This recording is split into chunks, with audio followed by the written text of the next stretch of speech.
Hey, welcome to the Sharonville Convention Center. I'm Executive Chef Jamin Wilson, and today I'm gonna be showing you two starch dishes that we use on some of our up-and-coming galas and we just used on our previous gala, the CVB. We're gonna start out by showing you our potato roulade. For this application, I prefer to use a Yukon Gold. If you wanted to just roast it, which you could, you can use a russet potato.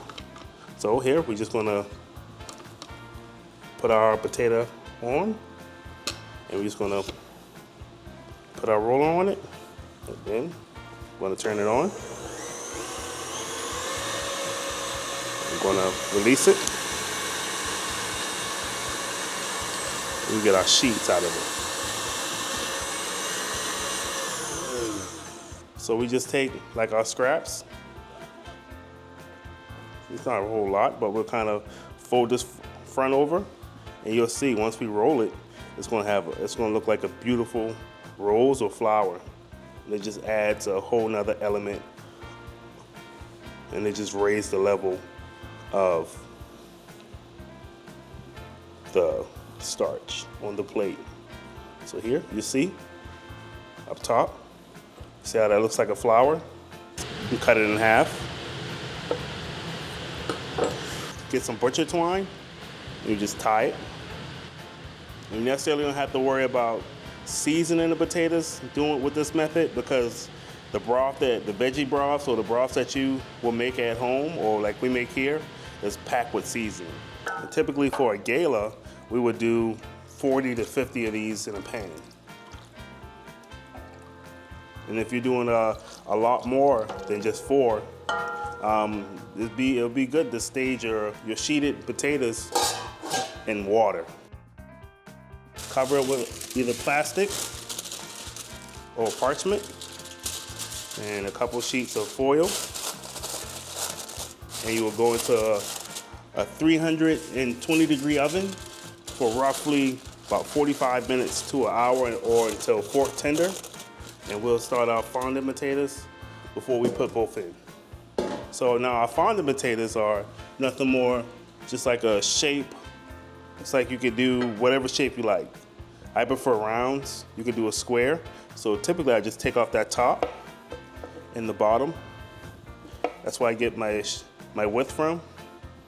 And all I would do is, at this point, either you can use whatever size cutter you like. I'm just using one of these today. So I'll just kind of press down. I know it seems like a lot of waste, but you can't cry about beauty, right? You necessarily don't have to. Just kind of take a knife and kind of just go around the edges, get that skin off.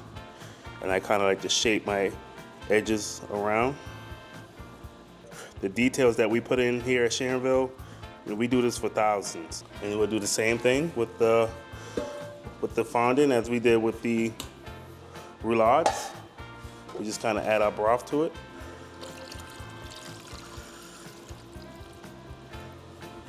And then we'll hit this with a splash of white wine. You can use whatever you like. And that's about like a quarter cup. And we'll just hit this booger with some foil. And we'll go into the same oven as we go into with our roulades. All right, so now that our fondant potatoes and roulades came out the oven, we let it cool.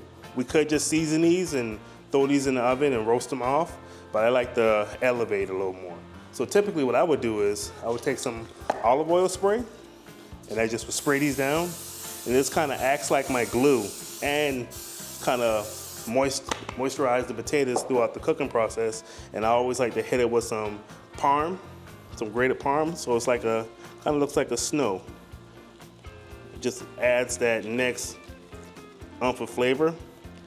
And I always try to pick a more of a savory cheese that got a little bit of nuttiness and saltiness to it, so it prevents me from having to add any more salt to it. So next, what we would do is we would go to an oven at 350 degrees for like 5 to 6 minutes until they're nice and golden. Now that our potatoes came out, let's look at them.